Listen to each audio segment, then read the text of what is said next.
नमस्कार। मैं मेरे सभी गुणीजनों को प्रणाम करती हूँ।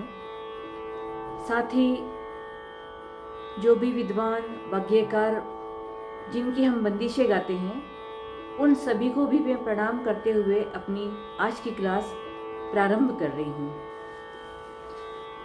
जैसा कि मैंने पहले वीडियो में कहा था कि मेरे इस चैनल का उपयोग पाठ्यक्रम में जो निर्धारित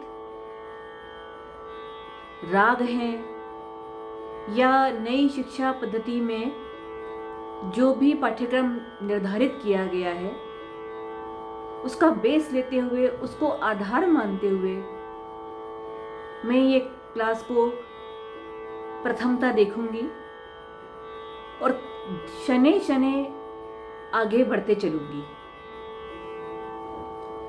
चूंकि आज मेरी पहली क्लास है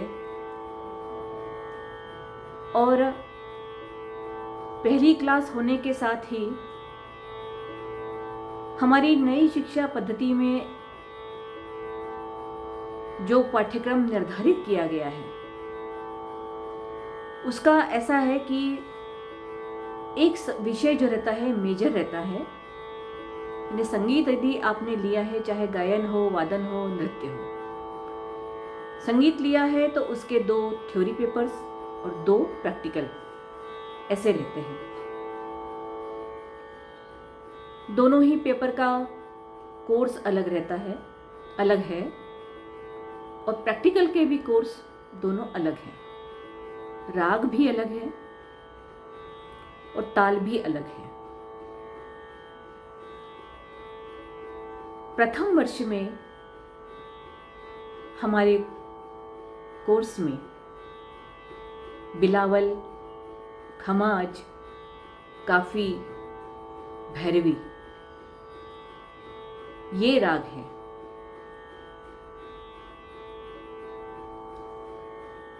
हम सभी जानते हैं गायन, वादन और नृत्य, इन तीनों से मिलकर संगीत बना है। तीनों ही एक दूसरे के पूरक हैं। यानी गायन के साथ में यदि तबला संगति नहीं रहती है तो गायन जो है अधूरा लगता है, और यही बात दूसरे विषयों पर भी लागू होती है। चूंकि हमारा मुख्य विषय यानी मेरा मुख्य विषय गायन है, तो मैं इसी पर ही केंद्रित रहूंगी।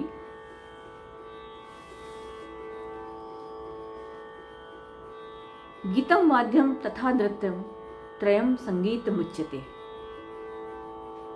अर्थात गीत, वाद्य और नृत्य ये तीनों से मिलकर संगीत बना है, ये सभी जानते हैं।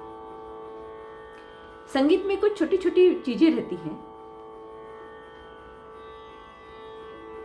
स्वर, 7 शुद्ध स्वर और 5 विकृत स्वर। सारे ग म प ध नि ये 7 शुद्ध स्वर है, और रे ग म ध नि इसको यदि कोमल कर दिया जाए तो ये विकृत कहलाते हैं। और षडज यानी सा, पंचम प, ये दोनों ही स्वर जो हैं वो अचल स्वर कहलाते हैं। अचल का मतलब है अपनी जगह से ना हिलने वाला।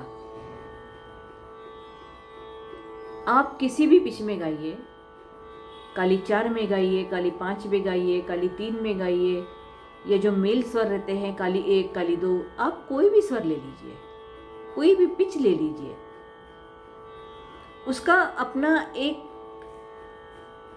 पिच के अनुसार सा रहता है और वो सा अपने जगह पे स्थिर रहता है, पिच चाहे कोई भी हो, और उसी के अनुसार पंचम भी उस श्रुति पर स्थापित हो जाता है।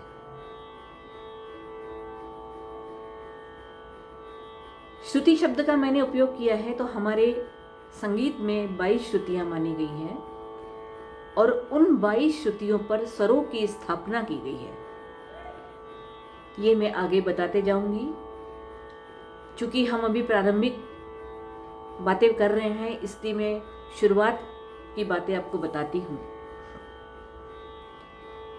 कुछ विद्यार्थी ऐसे भी रहते हैं जो पहले से कहीं सीखते भी हैं, रुचि रहती है तो करते भी हैं, पर कुछ विद्यार्थियों को संगीत में रुचि तो रहती है लेकिन उनको कहीं कोई साधन नहीं मिलता है, और चूंकि जब कॉलेज में आते हैं तो उनको वो विषय दिखता है तो वो लेते हैं, तो उनके लिए ये नया विषय रहता है। तो ऐसी परिस्थिति में सबसे पहले तो हम उनको बेसिक चीजें सिखाते हैं, यानी स्वर मिलाना। उनका स्वर परीक्षण कर, थोड़ा सा कोई हम गाना गवाते हैं, फिर उसका स्वर परीक्षण करते हैं कि वो किस स्केल में गा पाती है। कई बच्चे ऊंची स्केल में भी गाते हैं, कई बच्चे नीचे स्केल में भी गाते हैं। तो शनि शनि धीरे हम उसको, बच्चों को हम अपने पिच के अनुसार हम ढालते जाते हैं, क्योंकि साधारणतः फीमेल वॉइस जो रहती है वो हम काली 4, 4.5, 5 से गाते हैं, और प्रायः ऐसा ही देखा जाता है कि इसी स्वरों पर गायन किया जाता है।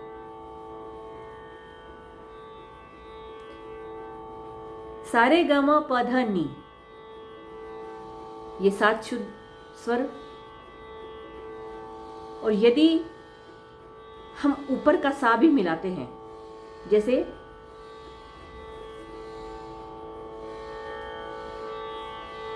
सा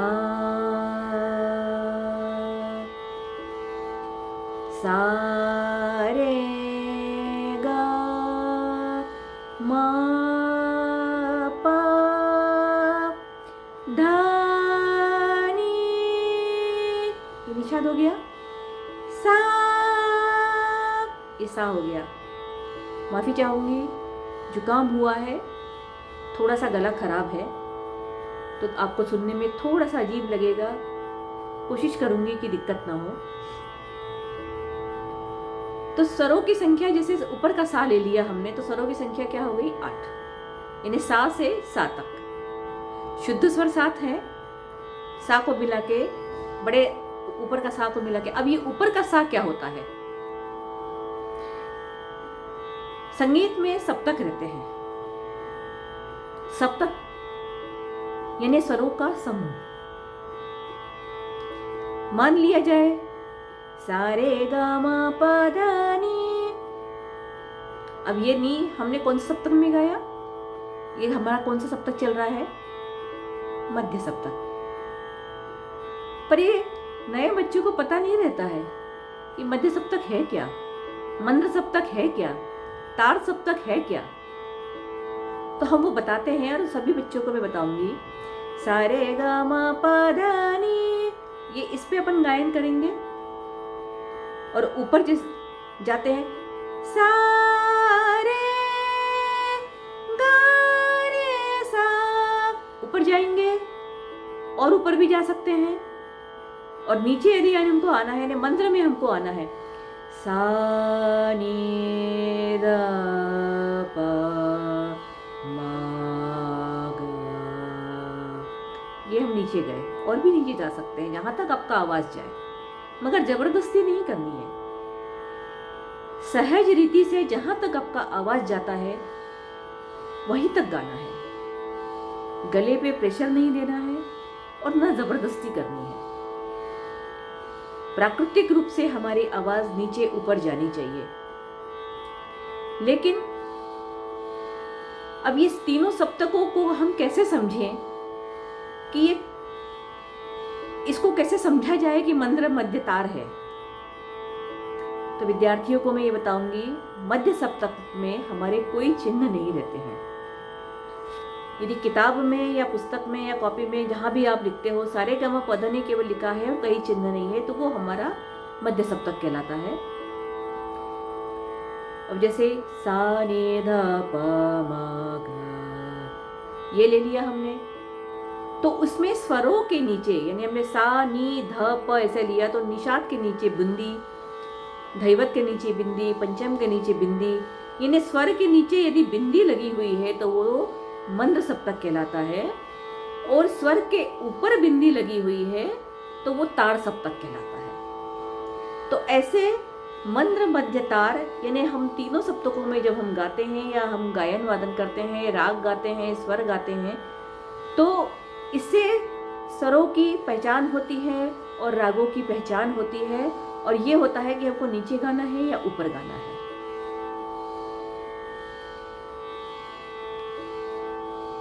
एक और बात बताना चाहूंगी कि हमारे हिंदुस्तानी संगीत पद्धति जो है 10 थाटों पर केंद्रित है। पहला कल्याण ठाट, दूसरा बिलावल, तीसरा खमाज, चौथा भैरव, पांचवा पूर्वी, फिर मारवा, काफी, आसावरी, भैरवी और तोड़ी। और सभी इन 10 थाटों के अपने निर्धारित चिन्ह हैं जिसके आधार पर थाट पहचाना जाता है।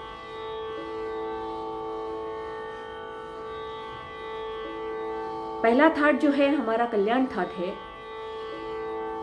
मगर मैं उसकी चर्चा आज नहीं करूंगी।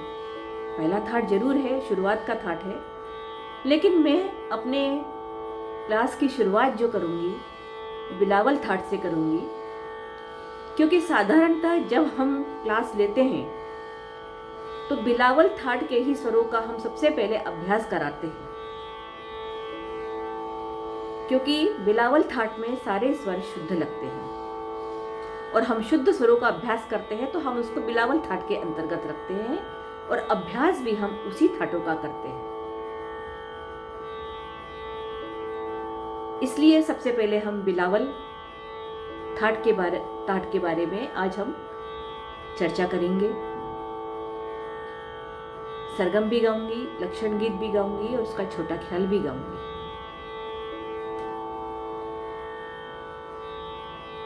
जब हम क्लास की शुरुआत करते हैं और नया आता है, हमारे पाठ्यक्रम में भी अलंकार है। प्रारंभिक 5 अलंकार, प्रारंभिक 10 अलंकार, ऐसे हमारे पाठ्यक्रम में है। जैसे प्रथम वर्ष के पाठ्यक्रम में हमारे यहाँ बिलावल थाट के है, काफी का है, खमाज का है, भैरवी का है। इन 4 थाटों के अलंकार हैं, और 4 थाटों में से सबसे पहला थाट मैंने इसीलिए ही बिलावल लिया, कल्याण को न लेते हुए, क्योंकि हमारे प्रथम वर्ष के कोर्स में वो सबसे पहला थाट है, राग है, थाट राग है। इसलिए मैं यहाँ पे आज बिलावल के बारे में आपको परिचय कराऊंगी। बहुत सारे लोग जानते भी होंगे, फिर भी यदि सुनेंगे तो रिवाइज ही होगा, और नए बच्चों के लिए तो उपयोगी है ही।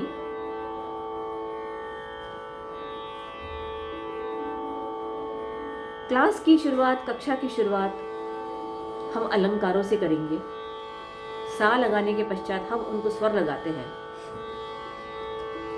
तो जैसे पहला अलंकार जो रहता है, सा रे गा मा पा धा नी सा,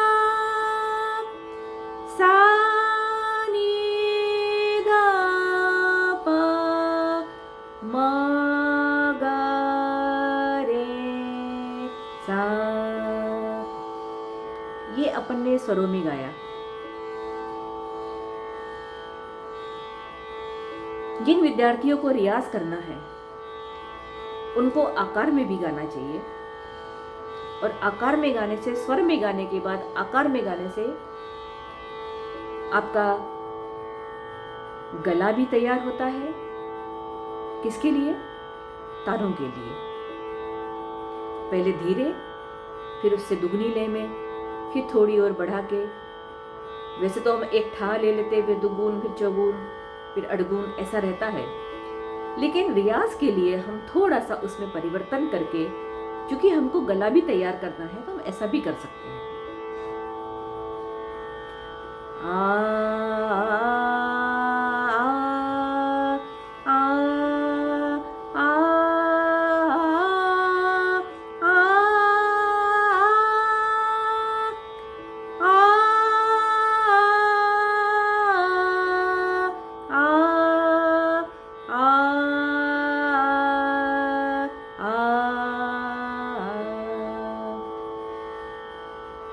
ये क्या हुआ? सारे ग म प ध नि सा, इसको आरोह कहेंगे। स्वरों के बढ़ते हुए क्रम को आरोह, और जब ऊपर से हम नीचे आते हैं, यानी तार सा से हम नीचे आते हैं, तो उसको बोलते हैं अवरोह। घटते हुए क्रम को अवरोह कहते हैं। तो ये हमारा पहला अलंकार हुआ। यद्यपि हमारे क्रमिक पुस्तक मलिका भाग 1 में, यदि आप लोगों ने थोड़ा भी पुस्तक देखी होगी या कभी ध्यान दिया होगा, तो उसमें अध्याय दिए हैं। स्वर बोध के लिए भाग प्रथम अध्याय है, द्वितीय अध्याय है, तृतीय अध्याय है, ऐसे लगभग 7-8 अध्याय हैं। अलंकार जो है हमारे अध्याय 5वें नंबर पे है। 5वें नंबर पे जरूर है, फिर भी हम उसको पहले इसलिए लेंगे कि जिससे स्वरों की प्रैक्टिस हो सके, स्वर तैयार हो सके, स्वरों की समझ हो सके।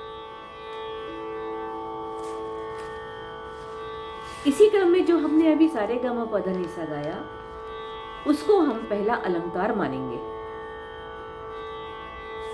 उसके बाद 2-2 स्वरों के, फिर 3-3 स्वरों के,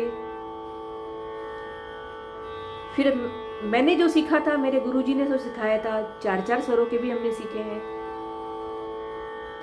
उसके बाद जो है 5वां अलंकार, पुस्तक में 4 स्वरों का नहीं दिया है, पर मैं सिखाते समय गाती हूं। उसका कारण यह है कि स्वरों को मजबूत होने में आराम मिलता है और एक लय का भी पता चलता है। जैसे अभी हमने जो गाया था, सा रे गा, ये जो गाया हमने, अब हमको दूसरा अलंकार जो गाना है, सा रे गा गा मा मा पा पा दा दा नी नी सा नी नी धा धा पा पा मा मा गा गा रे सा, ये दूसरा अलंकार हुआ। अब 3 स्वरों के अलंकार, ये हमने एक क्रम में गाया।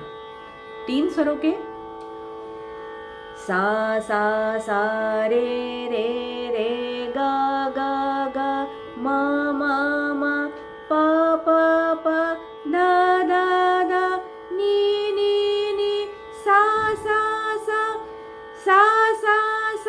नी नी धा धा धा पा पा पा मा गा गा गा रे सा। ये 3 स्वरों के हो गए। ऐसे ही 4 स्वरों के भी रहते हैं। सा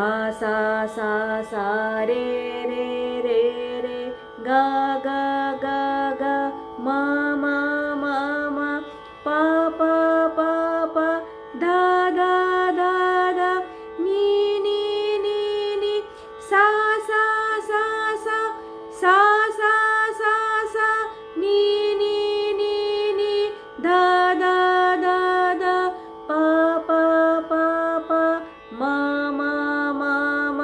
गा गा गा गा रे सा। ये 4 स्वरों के हो गए। तो ये क्रमशः हमारा पहला, दूसरा, तीसरा, चौथा और 5वां अलंकार हो गया मेरे हिसाब से। प्रथम पुस्तक के हिसाब से सा जो हमने 3 स्वरों वाला गाया था, वो तीसरा अलंकार था, है ना। चौथा जो अलंकार है क्रमिक पुस्तक के हिसाब से, और हम भी गाते हैं उसको, सा रे गा गा मा पा पा धा नी सा नी धा पा मा गा रे सा। एक अगला अलंकार ये हुआ।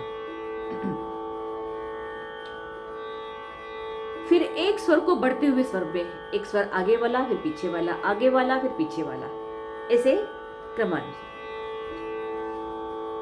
सा रे सा रे गा रे, मतलब सारे सा रे सा, फिर से पीछे आ गए, रे गा रे, नीचे वापस आ गए, गा मा गा, ऐसे एक बढ़ता हुआ और पीछे वाला, एक बढ़ता हुआ पीछे वाला स्वर। ये इसको, इस अलंकार को हम गाएंगे। सा रे गा मा पा धा नी धा नी सा नी, सा रे सा नी सा नी, धा नी धा पा धा पा मा गा रे सा रे सा।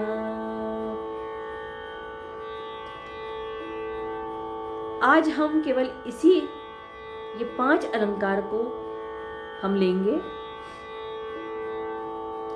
अगले बार हम अगले अलंकार को लेंगे, क्योंकि छठवां अलंकार फिर वो वाला है सा रे सा, दो की जोड़ी, सा रे, इसको जल्दी भी गा सकते हैं, पर हम धीरे इसलिए गाएंगे कि जो नया विद्यार्थी है वो समझ नहीं पाएगा। सा रे सा रे गा रे गा मा गा मा पा धा नी धा नी सा नी सा रे सा रे सा नी सा नी धा नी धा पा धा मा गा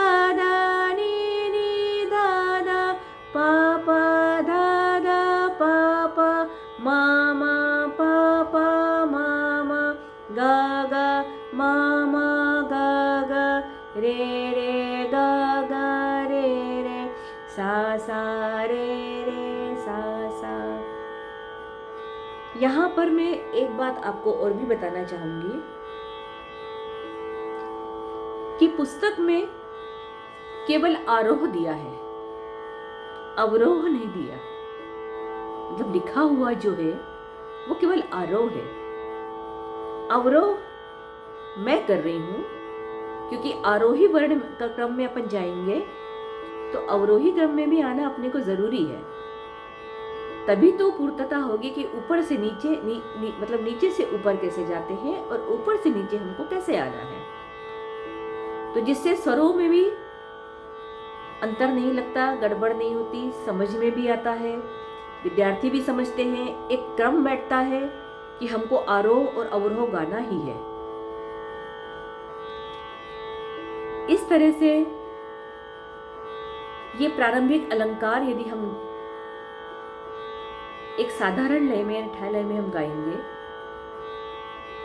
और आगे के लिए यदि आपको गला तैयार करना है तानों के लिए, तो उसी को ही हम, अलंकारों को ही हम यदि आकार में भी गाएं और दुगुन तिगुन चौगुन में गाएं, धीरे धीरे गाएं या थोड़ा सा बढ़ा के गाएं, जैसे भी जो आपके अनुसार, आपके गले के अनुसार, आपके गले को जो सधता है, जो सहजता से निकले, उसके अनुसार यदि आप प्रैक्टिस करेंगे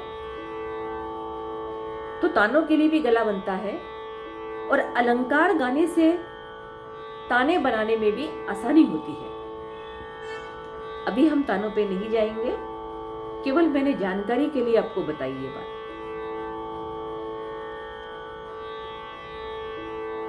ये हमारे थे जो हमने अभी अलंकार गाए हैं, वो हमने बिलावल के अलंकार गाए।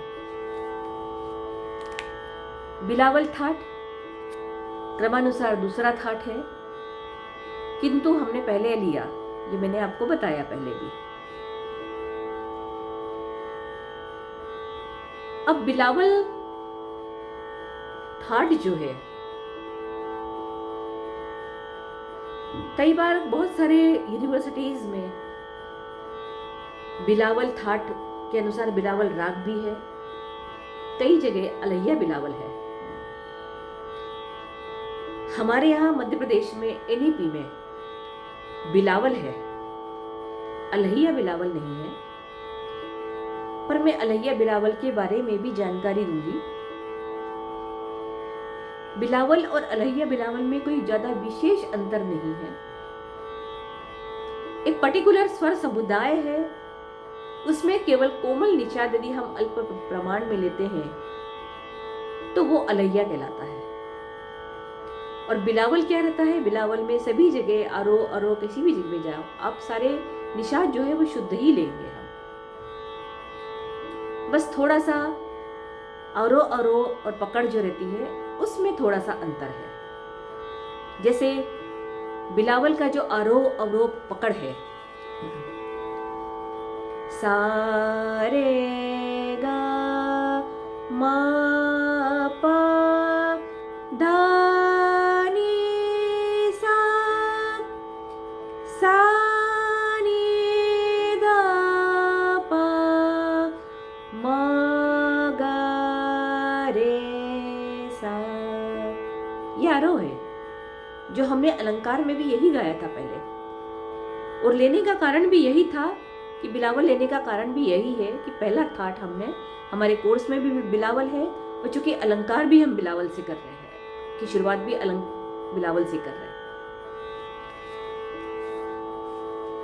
बिलावल ठाट में सारे स्वर शुद्ध रहते हैं। यदि अलैया बिलावल हम गाएंगे तो केवल अवरोह में जो है कोमल निषाद लेने से वो अलैया बिलावल कहलाएगा। बिलावल की जो पकड़ है, सारे गमा पद निसा सारी ध प मगर ऐसा ही अपन ने मैंने अभी गाया था। अब बिलावल की जो पकड़ है, पकड़ यानी क्या होता है, मुख्य स्वर समुदाय, रागवाचक स्वर समुदाय, जिससे ये पता चल जाता है किसी भी कोई भी राग हम यदि आगे गाते हैं, ठाट राग भी गाते हैं, तो उससे ये पता चल जाता है पकड़ में, क्योंकि सभी जगह गानों की पद्धत अलग रहती है और अवरोह गाने की भी पद्धति अलग रहती है। पकड़ से ये समझ में आता है कि फलाना ठाट का राग गा रहे हैं या फलाना ठाट राग है, ऐसा। अब बिलावल ठाट की जो पकड़ है वो है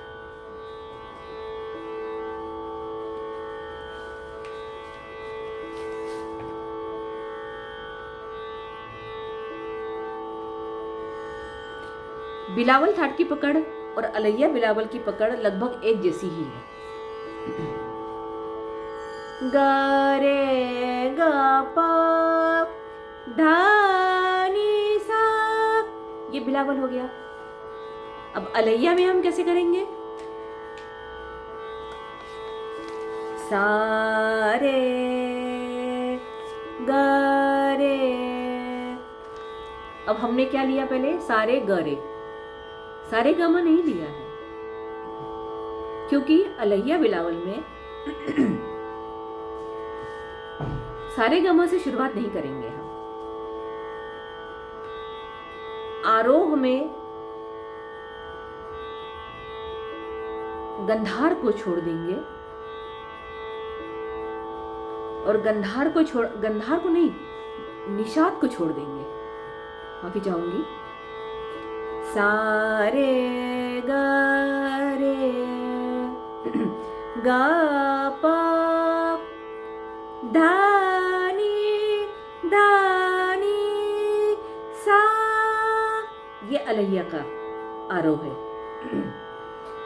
सा नी दा पा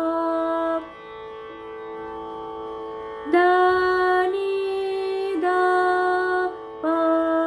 अब यहाँ पे क्या लिया हमने, निषाद कोमल ले लिया, धा नी दा पा वक्र गति से, सा नी दा पा धा नी दा पा मा गा मा रे सा। फर्क लगा आपको? सारे गामा पधा नी सा, सा नी धा पा म गा रे सा अपन ने पूरा गाया था, सातों स्वर गाए थे आरो औरों में, बिलावल में। और अलैया बिलावल में हमने क्या किया? आरो में सारे गा रे गा पा धानी धानी सा, मतलब मध्यम नहीं लिया हमने। और अवरोह में भी हमने क्या किया? उसको निषाद को लिया है लेकिन वक्र गति से लिया है, और गंधार को भी लिया है तो वक्र गति से लिया, वक्र स्वर लिया है हमने, है ना। परंतु पकड़ वही है, गा रे गा पा धा नी सा। आके हम वापस वहीं पे लौटते हैं। बंदिशें जरूर अलग है, बिलावल की सरगम अलग है, बिलावल का लक्षण गीत अलग है। सरगम और लक्षण गीत में भी अंतर रहता है। हम यहां ये भी बताएंगे, हमारे यहां प्रथम वर्ष में हम सरगम भी सिखाते हैं। सरगम सिखाने से क्या होता है? राग की चलन जो है वो पूरी तरह से समझ में आती है कि प्रस्तुत थाट में या प्रस्तुत राग में स्वरों की चलन कैसी है। तो सरगम गाने से स्वरों की चलन का हमको स्वतः ही पता चल जाता है कि हमको ऐसा गाना है। लक्षण गीत, लक्षण गीत गाने से कई बार क्या होता है कि बहुत सारे लोगों का मैंने ये भी सुना है, मैं कोई विवादित ऐसा नहीं बोलूंगी, लक्षण गीत को गाने से क्या फायदा है? राग वर्णन तो हम याद करते ही हैं। मगर मैं सारे विद्यार्थियों को ये बताना चाहूंगी, यदि आप लक्षण गीत गाते हैं तो उस राग या थाट राग आप जो भी गा रहे हैं, उस लक्षण गीत में पूरे उस थाट का राग का वर्णन रहता है। उसका गायन समय, उसकी जाति, उसके स्वरूप, वादी संवादी क्या है, वर्जित स्वर कौन, सब उसमें पता चल जाता है। यदि आपने लक्षण गीत गा लिया तो आपको राग वर्णन याद करने की जरूरत ही नहीं पड़ेगी। इसलिए प्रारंभिक तौर पर सरगम और लक्षण गीत गाना अच्छा रहता है और मेरे ख्याल से गाना भी चाहिए। मैं अपनी क्लास में, चाहे वो बीए फर्स्ट ईयर हो, सेकेंड ईयर हो, फाइनल हो, इवन कई बार हम जब स्नातकोत्तर की भी कक्षाएं लेते हैं और विद्यार्थी यदि कमजोर रहते हैं तो उनके जो कोर्स के जो राग हैं, उस राग को भी हम पहले उनकी जो सरगमें रहती हैं कवि पुस्तक मलिका के छठे भागों में हमको वो सब मिल जाता है, सहज रीति से हमें प्राप्त है। हम बड़े भाग्यशाली हैं कि हमको भातखंडे जी द्वारा ये चीज हमको मिली है और जिसका हम उपयोग आज कर रहे हैं और गा बजा पा रहे हैं। चलिए अब मैं राग बिलावल की सरगम आपके समक्ष गा रही हूं।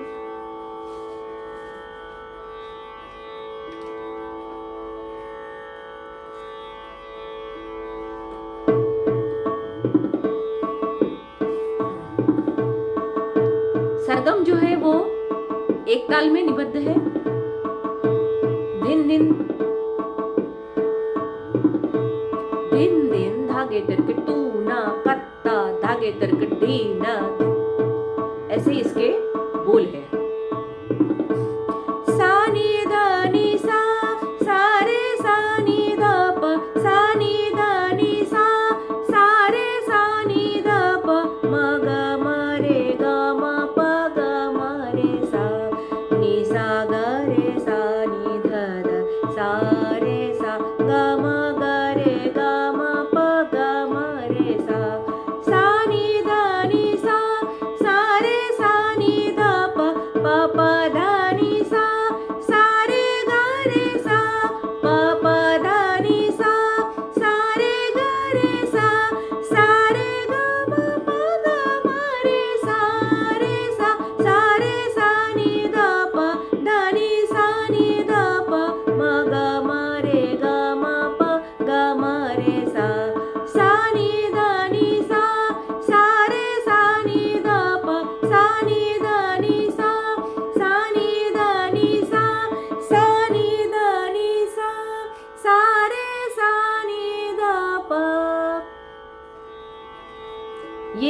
बिलावल थाट की सरगम है।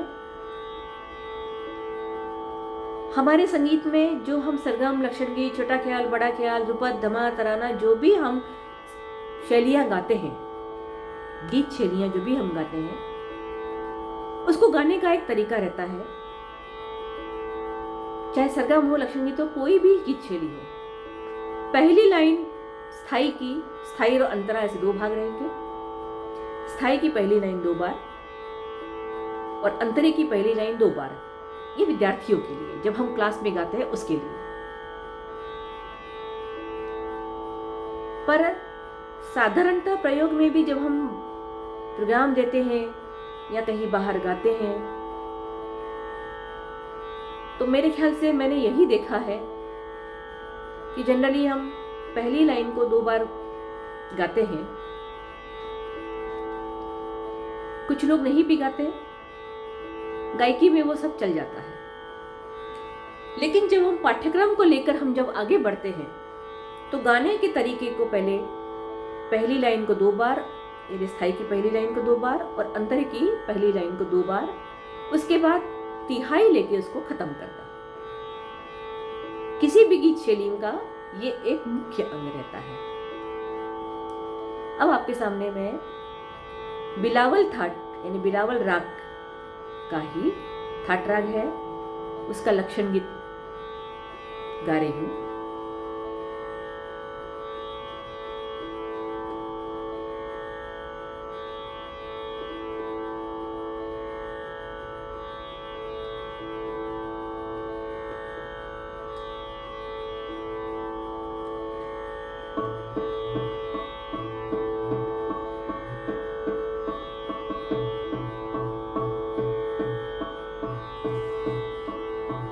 मेरे पास जो तानपुरा है वो इलेक्ट्रॉनिक है, थोड़ा सा उसको एडजस्ट करने में, ताल मिलाने में थोड़ा सा समय लगता है, इसके लिए माफ़ी चाहती हूँ। आप भी मेरी इसको समझेंगे।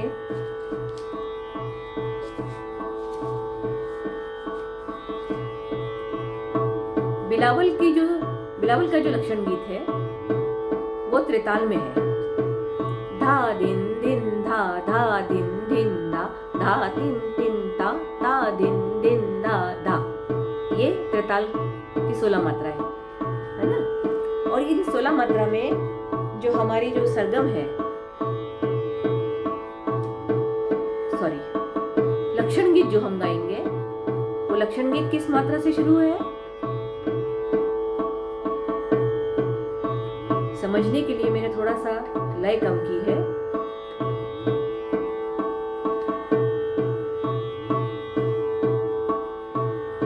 तावा मतलब 7वीं मात्रा से 1 2 3 4 5 ताबा कहा तबीला वाला भेद चातुर, ताबा कहा तबीला वाला भेद चातुर, जब मेला मिलावत शुद्ध सुरन को प्रात समय नीता प्रथम प्रहर, तबा कहत बिला वाला भेद चातुर धई। अब अंतरा जो है वो खाली से शुरू है। तबा कहत बिला वाला भेद चातुर, जब दैवतवादी गा समवादी, दैवतवादी गा समवादी, अष्टभेद सम गाय मधुर, तबा कहत बिला वाला भेद चातुर, तबा कहत बिला, तबा कहत बिला, तबा कहत बिला वाला। अब आपने देखा होगा कि जब हम तिहाई गा रहे हैं, है ना, तो तब कहत बिला, बिला क्या होता है? शब्द पूरा होना चाहिए, है ना, इसलिए हम थोड़ा सा उसको शब्दों को पूरा ले लेंगे। कैसे?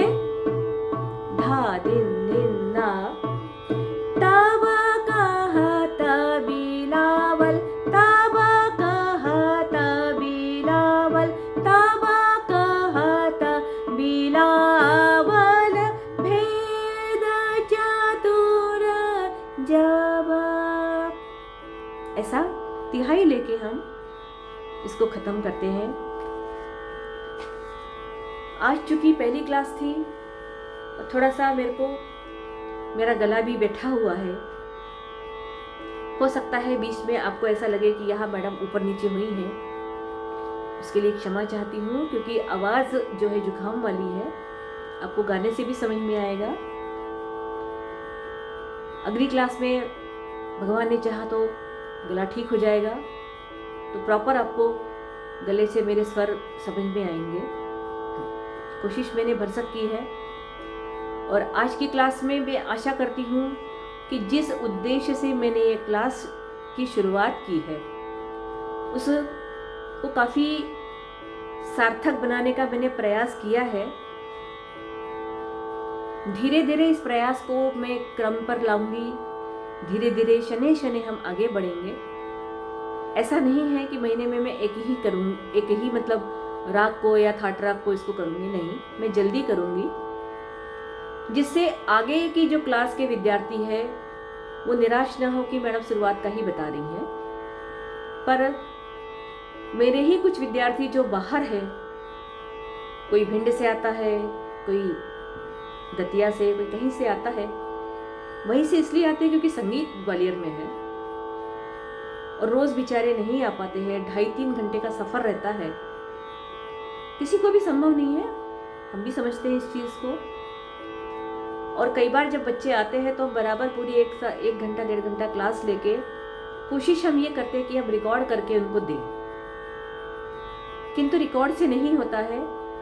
और मेरा ये क्लास शुरू करने का उद्देश्य यही था कि कम से कम YouTube पे रहेगा, उपलब्ध रहेगा, तो विद्यार्थी इसको सुन सकेंगे और साथ में रियाज कर सकेंगे। मेरे इस प्रयास को आप जरूर सहयोग दीजिएगा। मेरे चैनल को शेयर करिए, लाइक करिए, सब्सक्राइब भी करिएगा।